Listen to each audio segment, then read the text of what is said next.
Hey, I'm Steve Kimos, a local realtor specializing in new construction, and in this video I'm going to share with you the truth when it comes to new construction HOAs and CDDs and what it actually costs you and what you get in return. So stick around.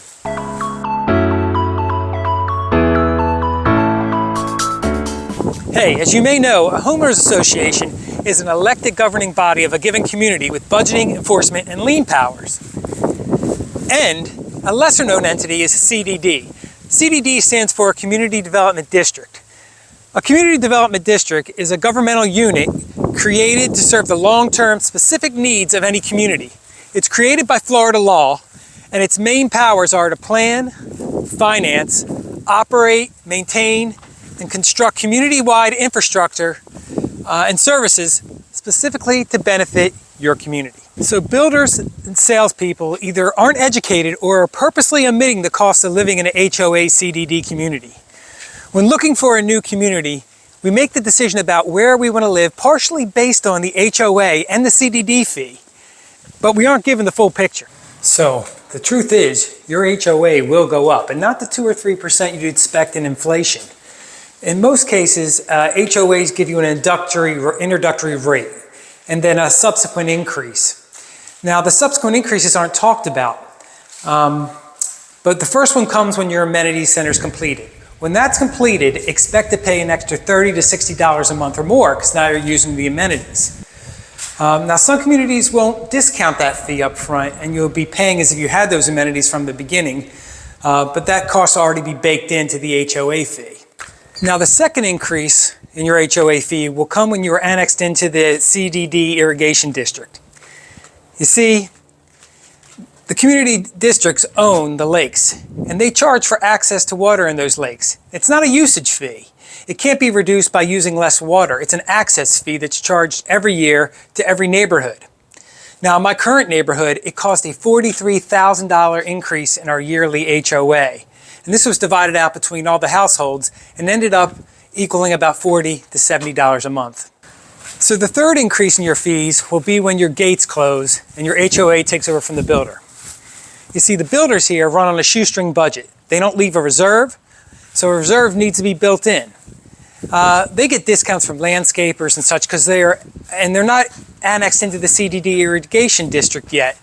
So they get much better prices, can offer a much better introductory fee. But once turned over to the residents are shocked that they need more money in the budget than what's currently being asked. And this could result in another $20 to $30 increase in your HOA fee. So the bottom line is, whatever HOA fee you're quoted, add about $100 or more a month to the total, and that's about what you end up paying after the first year or two of living in the community. Now let's talk about the CDD. The CDD is created by the government, not the builder, not the residents. Your fee to the CDD is paid in the form of a tax. This tax is in the form of an interest-free bond with an expiration period. For example, I pay $70 a month for 9 years. And CDDs can range between 5 and 20 years. And it's fixed to the size of your house and your lot. So the bigger your house, the bigger your lot, the more you'll pay in a CDD fee. Now you can pay off your CDD fee, which makes no sense in that it's an interest-free money that doesn't increase. If I were to pay off the $8,000 of my CDD, that's $8,000 less I would have to be used right now toward making money in investments and interest. Now we talked about some of the negatives. Now let's talk about some of the positives in regard to the HOA fee. The HOA fee varies from community to community. In an HOA, you get to live around people that hold their house and their neighborhood to a certain standard. You're protected from trash cans left out all the time, people painting their houses a horrible shade of puke green, derelict cars left in the front yard, loud noises, out of control yards and lawns. Now you get some people that will put up with that just so no one can tell them what to do with their land, and I see that, I get that. But I also see the other side. So another thing that makes an HOA appealing is what you get for the money. In my case, I get a little gate, staffed or unstaffed, a small amenity center with a gym, a pool, a hot tub, I get lawn and garden care, pest control, security monitor, and cable and internet, all for $440 a month. I bet you'd be hard-pressed to get all those services for $440 a month. Cable and internet alone are a huge chunk of that $440. So you see, HOAs can evaluate their prices and negotiate lower fees because they buy in such bulk.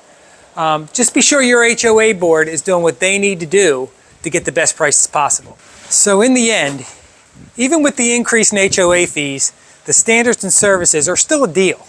One thing I want to mention is Tradition has a master HOA and a neighborhood HOA, and those two combined give you your full HOA fee. So while your HOA fee takes care of the smaller, detailed neighborhood issues, the CDD will take care of the services for the larger area through this tax or CDD bond. So that's a cursory look at the HOAs and CDDs. I hope you have a better understanding, you learned something, and you have now more information to make a decision that's right for you. So if you have any specific HOA or CDD questions, or are looking for access to new construction, or just want to talk real estate, give me a call. My information is on the screen and in the description below, and I'll see you in the next video. Thanks for watching. Bye.